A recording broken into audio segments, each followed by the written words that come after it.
Mavs game. Trae Young goes up for the shot. The goaltend, isn't called, then the John Collins putback is called good. It's going to be reviewed. There have been several explanations, none of which seem to quite make sense yet. No, this one is confusing because Did the ball hit the glass they're just saying that was a goaltended call, so which goes to review, right? Right. We're on the same page. That's the only way you could review it in this circumstance. But then they're saying that the basket went in before the whistle was blown. Then what are you reviewing?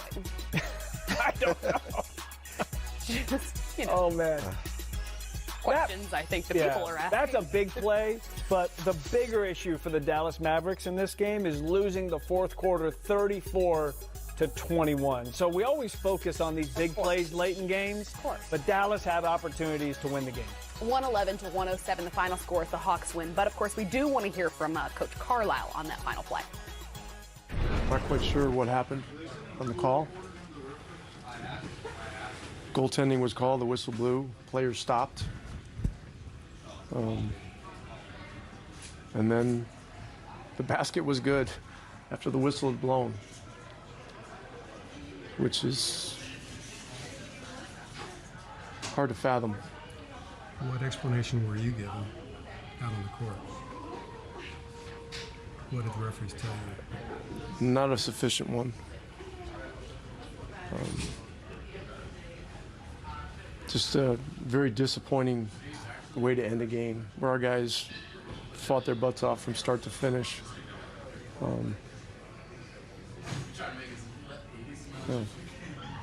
was a good block. I should have. My understanding is if it's a good block on a goaltend that's called and reversed, if there's no control or the other team gets it, it's a jump ball. So I don't know. It's baffling, disappointing.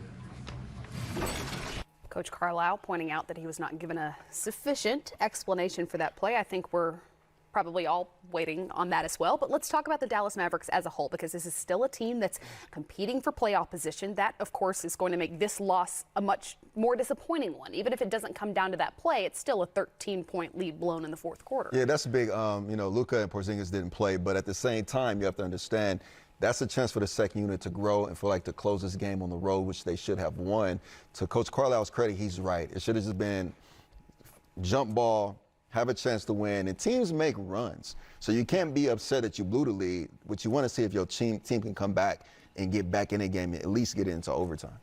Yeah, no, for sure. This is a tough loss for Dallas with a chance to win because they had played really well early. They really struggled in this second half tonight. But we got to give credit to the Atlanta Hawks. This is a really nice win for Atlanta.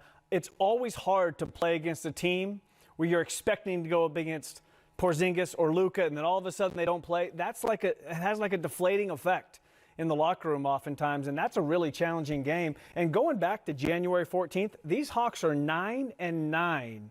So they've made a lot of progress.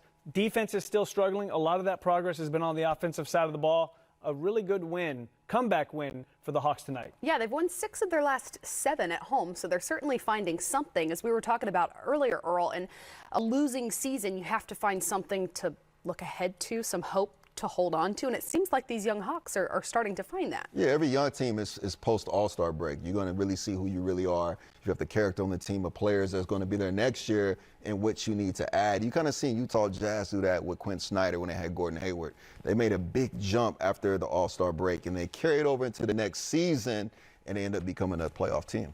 Yeah, I think you get rid of those 55 games, right? The pressure of, oh, man, we're 20 games under 500. We're 25 games under 500. You're right. It's kind of a fresh start, look towards the future, got to improve, opportunity to play without pressure, right? Playoffs are out of the picture. It is an easier time to take a breath, look forward, and the Hawks have done a nice job. But the record, this is interesting now because now we're talking basketball, right? We're talking basketball, we're talking front office. Some front offices will shut down players, so that record really doesn't matter because, you want the draft pick. So you never know which team you're going to get I was lucky to have Jerry West and UB Brown. It was like, we're going to win and we're going to be here. We don't give a about a draft pick. Yes. And he put us on spot to be accountable. Trey, though, coming off of a 50-point game just a couple of days ago, are you pleased with what you've seen from what they're building around him? Yeah, no, this Hawks team, I think the expectation, because the team played well the second half of the year, got a little ahead of themselves. Yeah. When you're that young, they got younger this year, to start the year at least, and with the exception of Vince, right? But that team... But I don't know. I think he's actually getting younger also. So it's fair. Your point stands. True. Very true. But, you know, when you're this young across the board as the Hawks were, you're not going to win games in the NBA unless you're like exceptionally, you're the exception at the highest level.